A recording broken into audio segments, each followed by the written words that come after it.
आप लोगों ने कमेंट किया था कि सूट की कटिंग स्टिचिंग में डिटेल वीडियो चाहिए हमें, तो यहाँ पे मैं पूरा सूट की कटिंग स्टिचिंग डिटेल में शेयर करूँगी। ये प्रिंटेड कपड़ा है और प्रिंट वाले कपड़े में कई बार बहुत कम पड़ता है कपड़ा प्रिंट के कारण। तो स्लीव में हमने कैसे जोड़ लगाया है, बाजू में कैसे जोड़ लगाना होता है, पूरे सूट की कटिंग स्टिचिंग कैसे करेंगे, बिना बुकरम के नेक बनाएंगे बहुत आसान तरीके से, तो पूरा सूट बनाना सीखेंगे। चलिए स्टार्ट करते हैं बिगनर के अकॉर्डिंग। पहले तो हमने कपड़े को देखना होता है कि इसका जो बॉर्डर है वो टेढ़ा मेढ़ा तो नहीं है, क्योंकि प्रिंट वाले सस्ते सूटों में बॉर्डर टेढ़ा मेढ़ा होता है। सबसे पहले फ्रंट और बैक दोनों पार्ट को अलग अलग कर लेंगे, क्योंकि प्रिंट है तो उससे पता लग ही जाएगा आपको। मैं आपको एक बार खोल के भी दिखा देती हूँ इस तरह से। अब यहाँ से मैं ना बिल्कुल अलग अलग कर दूंगी, ये जो बॉर्डर दिया गया है ना वहीं से, क्योंकि एक का ये बैक पार्ट के नीचे का बॉर्डर दिया गया है, तो मैं उसी हिसाब से कटिंग करूंगी। कुर्ती का चेस्ट साइज़ रहेगा 40, मतलब 40 चेस्ट साइज़ के अकॉर्डिंग हम इस कुर्ती को बनाने वाले हैं। लेकिन मैं चाहती हूँ कि आप मेथड सीखें, हर साइज़ का एक मेथड से आप पूरी कुर्ती बना सकते हैं, किसी की भी। सबसे पहले कपड़े को प्रेस कर लेंगे, मैं यहाँ पे प्रेस कर लूँगी, फिर उसके बाद मैं आपके साथ कुर्ती की कटिंग शेयर कर रही हूँ। अब हम यहाँ पे फ्रंट में ना जो बटन लगे हैं वो मैं हटा दूंगी, कारण ये क्योंकि ये बटन की वजह से सेंटर से फोल्ड नहीं होगा और हमें सेंटर से फोल्ड करना है, क्योंकि इसमें नेक दिया गया है। तो बटन हटा दिए, वो बाद में लग जाएंगे। अब हमने नेक के अकॉर्डिंग बीच सेंटर से फोल्ड करना है, बिल्कुल सेंटर में। हाफ नीचे रहेगा नेक डिज़ाइन, हाफ ऊपर। अब इसे रोकने के लिए मैंने बहुत सारी पिन का यूज़ किया है, मतलब सुई का यूज़ किया है। अब ऊपर से एक स्ट्रेट मार्क कर लेंगे, बिल्कुल स्ट्रेट। और आप देख रहे हैं इसमें कान है, तो मैंने ऊपर की ओर तिरछा रखा हुआ है, आप देख भी रहे होगे, है ना। ऊपर की ओर बिल्कुल स्ट्रेट मार्क कर लेंगे, इसी से हमने सारे मार्क लगाने हैं। तो सबसे पहले कमर का निशान लगाएंगे, कितने पे, 15 पे। दूसरा निशान 22 पे मैं हिप राउंड के लिए लगाऊंगी। तीसरा निशान मैं रेडी लेंथ का लगाऊंगी। हाइट के अकॉर्डिंग ये तीनों निशान चेंज होते हैं, मैंने पिछली वीडियो में आपको बताया था बॉडी पे नाप लेकर, तो वो वीडियो नहीं देखा है तो आप उसे ज़रूर देखें। बॉडी पे नाप लेकर कैसे हमने कमर की निचाई देखनी है, कैसे हमने हिप की लेंथ देखनी है, तो सारी चीज़ें पिछली वीडियो में मिल गई होंगी, आपने देखा होगा। तो अब नीचे मैं मार्जिन लूँगी 3 इंच फोल्ड करने का, पर इसमें थोड़ा कम पड़ रहा है तो 2 इंच लूँगी मैं, ठीक है। उसके बाद ऊपर अब ये फुल शोल्डर -1 करूँगी, बिकॉज बैक नेक 3.5 इंच का है। 15 की बजाय 14 इंच का हम शोल्डर मानेंगे और 7 इंच मैंने शोल्डर लिया है। आर्म होल मैं ले रही हूँ 7.5, ठीक है, बिकॉज बैक नेक छोटा है, ये कुर्ती स्टाइल में बनेगी। अब यहाँ पे नेक विड्थ तो ज़्यादा है, बट मैं 3.5 ही रखूँगी, 4 नहीं रखूँगी, क्योंकि लेंथ भी तो है ना इसकी, और इससे ज़्यादा कस्टमर को नहीं चाहिए। तो 3.5 मैंने नेक की विड्थ रखी है और शोल्डर डाउन कर दिया, ½ इंच डाउन करें। फ्रंट की नेक आप कितनी भी ज़्यादा रख सकते हो अगर बैक नेक छोटा है तो, ठीक है, कहीं भी नहीं जाने वाला है। तो 3.5, ढाई, 4 तक कितनी भी रख सकते हो। चेस्ट है 40 तो 10 पे मार्क करा। कमर है 35 तो 8.25 पे। हिप राउंड है 43 इंच तो मैंने 11.25 पे मार्क किया है। कस्टमर का मैंने फिक्स नाप लिया, फिर मैंने 2 इंच की लूजिंग ऐड करके फिर डायरी में नोट डाउन किया। और आपने पिछली वीडियो में देखा होगा कैसे बॉडी का मेजरमेंट लेते हैं, तो लूजिंग का भी पता लग गया आपको। मैं 2 इंच की लूजिंग लेती हूँ, लेकिन बॉडी पे फिक्स नाप लेने के साथ। यहाँ से हमने लेना है आर्म होल का सेंटर। जी हाँ, छोटे नेक होते हैं तो हम इस तरह से निशान लगाएंगे, फिर ½ इंच इस सेंटर वाली जगह से अंदर को आएंगे, और कॉर्नर से हमने लेना है 1 इंच, ठीक है। जब भी छोटे नेक होंगे तो यहाँ से अंदर आना पड़ेगा आपको, वरना यहाँ ज़्यादा हो जाएगा कपड़ा, क्योंकि ऊपर 7 है, यहाँ भी 7 रख देंगे तो दिक्कत आएगी। तो बेटर है ½ इंच अंदर की ओर करके फ्रंट की गोलाई देंगे। अब बैक आर्म होल का शेप इस तरह से ½ इंच तिरछा करेंगे, और फिर इस जगह से कॉर्नर से वापस 1 इंच की गोलाई कर देंगे। ये हमारा बैक आर्म होल का शेप हो गया। अब नीचे हिप है, उतना ही घेरा रखना होता है, घेरा आप कम ज़्यादा कर सकते हैं, बट मैं सेम रखती हूँ। जब कोई ज़्यादा रिक्वेस्ट करता है तब मैं चेंज करती हूँ, अदरवाइज़ मैं अपने अकॉर्डिंग सेम रखती हूँ। हिप जितना है उतना ही घेरा मैं रखूँगी, क्योंकि ज़्यादा रखने से कोने निकल आते हैं, या फिर डायरेक्ट आप ए लाइन बनाओ, है ना। तो इस तरह से बाहर के निशान पे हमने कटिंग करनी है। और गाइस मैं आपको बता दूँ 15 शोल्डर था और मैंने 14 के हिसाब से करा है, क्योंकि फुल शोल्डर -1 लेती हूँ मैं। जब भी छोटे नेक होते हैं, कुर्ती स्टाइल होते हैं, कॉलर होते हैं, बोट नेक होते हैं, सब में, ठीक है। और इस पे एक डिटेल वीडियो आने वाला है। बैक पार्ट का कपड़ा ऐसे फोल्ड करेंगे जितनी हमारी फ्रंट की चौड़ाई है, फ्रंट पार्ट की, उसको रख के चेक करेंगे और उतना ही कपड़ा यूज़ करेंगे, नहीं तो वेस्ट हो जाएगा। तो फ्रंट पार्ट को रख के हमने बराबर कटिंग करनी है, लेकिन बैक पार्ट ½ इंच ऊपर से बढ़ाना है। क्यों? क्योंकि छोटा नेक है ना बैक साइड का, इसीलिए। तो हम ½ इंच बैक पार्ट को बढ़ा लेंगे लंबाई में, ऊपर से। और आप सोच रहे होंगे कि लंबाई बढ़ जाती होगी इससे, तो बिल्कुल ऐसा कुछ भी नहीं होता। स्टिच होने के बाद मैं आपको दिखा भी दूंगी। यहाँ पे कट लगाएंगे क्योंकि इतना फोल्ड होएगा। कमर और हिप पे भी कट लगाएंगे। फिटिंग के समय ये कट से कट मिलने चाहिए। ऊपर की ओर फ्रंट आर्मोल की छटाई करेंगे। और बैक पार्ट बड़ा है, आपको दिख रहा होगा 1/2 इंच। प्रिंट वाले सूट ना हमेशा इनमें बहुत सारी कान होती है, तो कपड़ा भी वेस्ट होता है, बॉर्डर भी आड़े टेढ़े होते हैं और जॉइंट भी आता है। तो यहाँ पे आप देखोगे बॉर्डर का यूज़ हो ही नहीं पा रहा है, बिकॉज टेढ़े मेढ़े बॉर्डर दिए गए हैं। तो ये वैसे भी अच्छा नहीं लग रहा क्रीम कलर का बॉर्डर, तो मैं इसे यूज़ नहीं करने वाली। अब साइड में जोड़ आएगा एक साइड, तो मैंने सेम कपड़ा साइड से जो निकला था फ्रंट पार्ट से वही मैं यूज़ करूँगी। क्रीम वाला बीच में आ जाएगा। तो यहाँ पे मैं पहले स्ट्रेट मार्क करूँगी क्योंकि बॉर्डर का यूज़ नहीं करना है मुझे, बहुत बेकार और टेढ़ा मेढ़ा बॉर्डर है इसीलिए। अब रेडी लेंथ में मैंने 2 इंच प्लस किया है, बिकॉज मैं फोल्ड भी इसी में करूँगी। 3 इंच पे डाउन किया मैंने। यहाँ पे बाइसेप्स का आधा लेंगे, तो मैंने 7.5 लगाया है। नीचे गोलाई का आधा लेंगे और हम सभी निशान को मिला देंगे, मार्जिन लेंगे, यहाँ पे गोलाई कर देंगे और इसमें जॉइंट आएगा जैसा कि आप देख पा रहे हैं वीडियो में। इस तरह से जॉइंट आता ही है क्योंकि कपड़े बेकार होते हैं बिल्कुल। यहाँ से हमने कटिंग कर देनी है जो हमने स्ट्रेट मार्क किया है। स्लीव कटिंग हो गई, लेकिन इसमें जोड़ लगेगा क्योंकि 2 पार्ट हमें जॉइंट में लगाने हैं। तो एक पीस ही मिल रहा है मुझे इस वाले कपड़े में, एक पीस मैं दूसरी तरीके से निकालूंगी। 2 पार्ट हमें चाहिए इसमें जॉइंट के लिए। तो इस तरह से रख के मैंने सेम कट कर लिया उसी शेप में। और एक हमारे पास और टुकड़ा है, उसमें से हम दूसरा प्रिंट का कपड़ा निकाल लेंगे और उसी में से सेम हम पीस कट कर लेंगे। तो हमारे पास ये 2 पीस आ जाएंगे जोड़ लगाने के लिए। एक ये वाला मिल गया, कम है थोड़ी चौड़ाई बट इतना चलेगा, मार्जिन में पता नहीं लगेगा। तो ये 2 पीस हो गए, स्लीव हमारी कंप्लीट हो गई। इसे जोड़ लगा लेंगे, फिर हम फ्रंट वाली छटाई करेंगे, अभी नहीं करेंगे। अब बिना बुकरम के गला कैसे बनाएं? इसकी चौड़ाई ज़्यादा है तो आप इस तरह से प्लेट डाल के कम कर सकते हो, ऐसे प्लेट डाल के। बट मुझे ये इसलिए नहीं करना क्योंकि नीचे की चौड़ाई भी मुझे ज़्यादा नहीं चाहिए मेरे कस्टमर को, तो मैं प्लेट डालने वाला स्किप करूँगी। आप कर सकते हो, इसलिए मैंने आपको मेथड बताया। क्योंकि बहुत सारे लोग मुझे ही ज्ञान देने लगेंगे कि आप प्लेट डाल के कम कर लेते चौड़ाई, है ना।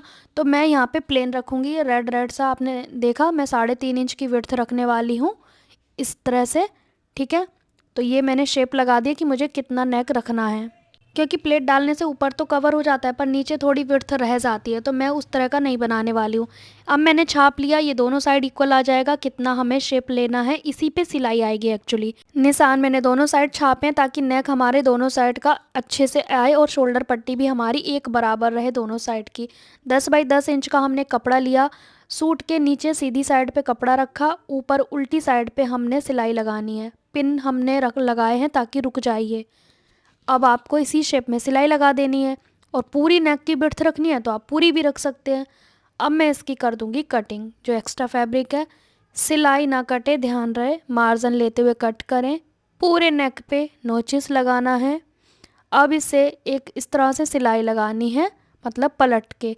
और प्रिंट है तो सिलाई दिखेगी नहीं, इसलिए मैंने सिलाई लगा दी। और बैक साइड में जो फैब्रिक दिखेगा आपको, वो आप इसे कट कर दें। 1.5 इंच आपको रखना है बस, क्योंकि फ़ोल्ड भी करना है। फ़ोल्ड जितना मार्जिन रख लो, बाकी कट कर दो। यहाँ पे हम सुई धागे से भी कच्चा कर सकते हैं, मशीन से भी कर सकते हैं, पर मैं कहूँगी बिगनर हैं तो आप इसी तरीके से सुई धागे से कच्चा करें। काम में फिनिशिंग सीखनी है तो आप इसी तरीके से करें। तो मैं आपके लिए ये कर रही हूँ सुई धागे से। और नीचे वर्क होता है तो भी हम सुई धागे से ही करते हैं, ताकि हमारी सुई भी सेफ़ रहे मशीन की। इस तरह से मैंने डबल फोल्ड कर दिया, बाद में तुरपाई कर लेना आप। हैवी वर्क में भी ऐसे ही करना होता है। अब बैक नेक कैसे बनाएंगे? फ्रंट के शोल्डर को रख देंगे बैक पार्ट के शोल्डर पे और निशान बराबर से लगाएंगे। एक निशान अपनी ओर लगाएंगे 1/2 इंच की दूरी पे, तो जो अपनी ओर लगाया उसी पे कटिंग करेंगे। नेक लंबाई 3.5 लिया है मैंने, बस हल्का सा राउंड शेप लगा के अपनी ओर वाले निशान तक ले जाएंगे, कट करेंगे। एक कपड़ा डबल फोल्ड रखेंगे, इसके ऊपर उसी पीस को रखेंगे। पहले बराबर छाप लेना है, फिर 1.5 इंच का मार्जिन लेके नेक शेप की कटिंग करनी है। मतलब नेक का जो शेप है, आप कोई भी शेप बना सकते हैं फ्रंट बैक में, किसी भी तरह की शेप आप बिना बुकरम से बना सकते हैं। स्वीट हार्ट, पान, जो भी आप बनाना चाहें। अभी मैं फ़िलहाल गोल बना रही हूँ और मार्जिन लेके मैं इसे कट कर दूँगी। तो नेक पट्टी की तरह ही ये नेक बन गया हमारा, जैसे बुकरम का बनेगा सेम वैसे ही। कुर्ती सीधी रखी, उसके ऊपर नेक पट्टी रखी, सेंटर पे हमने कट लगाए हैं नेक पे और पट्टी पे, इसीलिए ताकि वो बराबर से रहे। अब इसके ऊपर पट्टी को लगा देंगे। अगर बड़ी आ रही है तो दोनों साइड बड़ी होनी चाहिए, 20 सेंटर आपने देखना है। यहाँ पे आपने नोचेस लगा के फिर शोल्डर अटैच करेंगे। अभी हमने नेक फोल्ड नहीं किया है, ध्यान से देखो। पहले शोल्डर अटैच करेंगे, फिर बैक नेक को फोल्ड करेंगे। आया समझ? ताकि जो हमारे शोल्डर हैं वो गुम हो जाएं। अब इसे डबल फोल्ड कर दो मशीन से। तो मैंने एक आपको सुई धागे से सिखाया फोल्ड करना नेक, एक मैंने मशीन से सिखाया, तो दोनों ही मेथड परफेक्ट है, जो आपको सही लगे। अब हमने फिटिंग करनी है। अब आप कहोगे निशान तो पहले ही लगे हैं, पर हमें रीचेक करना होता है। जैसे 40 था तो ये 41 आ रहा है फ़िलहाल, क्योंकि ओपन होने के बाद निशान चेंज हो जाते हैं, थोड़ा सा बढ़ जाता है। तो मैं इसलिए मतलब वापस से रीचेक कर रही हूँ और फिर से मैं निशान लगा रही हूँ। आप भी इतना कर सकते हो, कोई ज़्यादा टाइम नहीं लगता है अगर परफेक्ट चाहिए तो। अब मैं सभी निशानों को आपस में मिला दूँगी। यहाँ पे मेरे कस्टमर का कमर बहुत कम है, चेस्ट और हिप जो है वो सही है, हिप ज़्यादा है एक्चुअली, है ना उनका। तो इसी तरीके से फिटिंग आएगी उनकी, थोड़ी सी तिरछी आएगी फिटिंग, भाई बॉडी जैसा है वैसी तो काम करेंगे। यहाँ पे हमने निशान लगा दिए, और बहुत ज़्यादा पेट है तो आप चाक 1 इंच ऊपर करें, ठीक है, ताकि ज़्यादा दबा दबा ना रहे। अब हमने सिलाई लगानी है।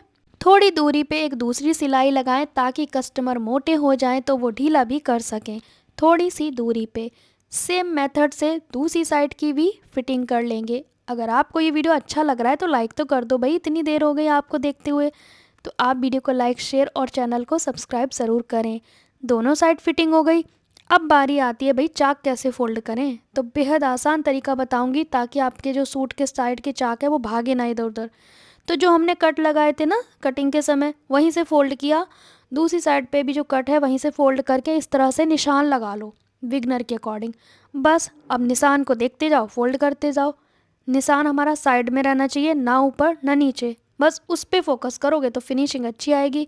फ्रंट पार्ट को रख के बैक पार्ट पे भी निशान लगा लेंगे कि भाई हमें कितना फोल्ड करना है। वैसे तो हमने कट लगाए हुए हैं, पर फिर भी ऊपर नीचे ना हो, कोई दिक्कत ना हो इसीलिए। तो वापस से डबल फोल्ड करेंगे दूसरे पार्ट को भी, क्योंकि हमने निशान तो लगाए हैं ना, उसके अकॉर्डिंग आपने फोल्ड करना है। बस हो गए हमारे दोनों घेरे फोल्ड। अब साइड के चाक कैसे फोल्ड करेंगे, है ना, ये क्वेश्चन होगा आपका। तो साइड के चाक फोल्ड करने के लिए कितना घेरा रखना है भाई, जितना रखना है, दोनों साइड बराबर मार्जिन रहना चाहिए। तो मुझे रखना है उतना, मैंने निशान लगा लिया। मार्जिन दोनों साइड इक्वल आ रहा है। अंदाजे से कम ज़्यादा फोल्ड हो गया तो फिर वो सूट साइड को भागेगा, क्योंकि कपड़ा एक साइड ज़्यादा यूज़ किया एक साइड कम। तो बेटर है बीच में हमारा रहना चाहिए घेरा और दोनों साइड बराबर मार्जिन। फिर उसको फोल्ड कर दो जो निशान लगाया आपने। सेम मेथड से दूसरा चाक भी फोल्ड कर लिया। अब फ्रंट के चाक तो फोल्ड हो गए, अब बैक के आपको अंदाजे से नहीं, इस तरह से रखना है, और दूसरी साइड भी हमने निशान लगा के फोल्ड करना है। तो ये है परफेक्ट तरीका साइड के चाक फोल्ड करने का, नीचे का घेरा फोल्ड करने का। अब बहुत ही फिनिशिंग से ये फोल्ड हो जाता है। ठीक है, ये हो गए चारों चाक फोल्ड। अब आती है बारी स्लीव की छटाई कर देंगे। जोड़ मैंने लगा लिया, नीचे मैंने फोल्ड कर लिया और फ्रंट आर्मोल की छटाई कर दी। यहाँ पे गोलाई का आधा, ऊपर बाइसेप्स का आधा, दोनों निशान मिला के सिलाई लगा लेंगे इस तरीके से। अब हम इस पे 2 सिलाई लगाएंगे, एक तो फिटिंग पे, एक दूसरी जो कि हमारी लूज टाइट करने में इजी रहेगा। ज़्यादा मार्जिन लग रहा है तो अभी कट कर दो आप। सूट के अंदर से हाथ से ऐसे स्लीव को पकड़ेंगे। अब चाहे आप आर्मोल से स्टार्ट कर सकते हैं स्लीव अटैच करना, चाहे आप शोल्डर से।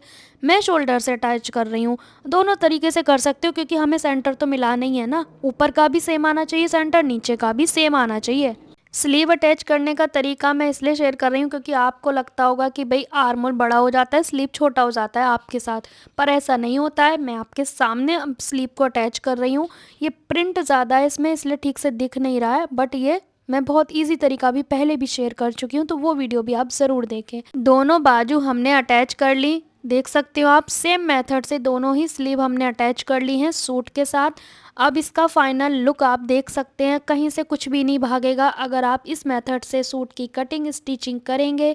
कुर्ती स्टाइल में बनाया है क्योंकि बैक नेक छोटा है, फ्रंट का डीप है, और स्लीव में जो जॉइंट है वो भी खास पता नहीं लग रहे, बिकॉज हमने प्रिंट का ध्यान रखा है कि प्रिंट कैसा है। ठीक है, बैक पार्ट कुछ इस तरह से रहेगा। और इसका जो मैंने पैंट प्लाजो बनाया है वो बनाया है विद म्यानी के साथ। तो म्यानी वाला पैंट प्लाजो कैसे बनता है कमेंट करोगे तो इसका वीडियो भी आपको मिल जाएगा। अब कमेंट करके बताओ कि भाई हमने कैसा बनाया है ये सूट। अच्छा लगा है तो लाइक शेयर ज़रूर करोगे, ये तो मुझे पता है। मिलते हैं नेक्स्ट ब्लॉग में।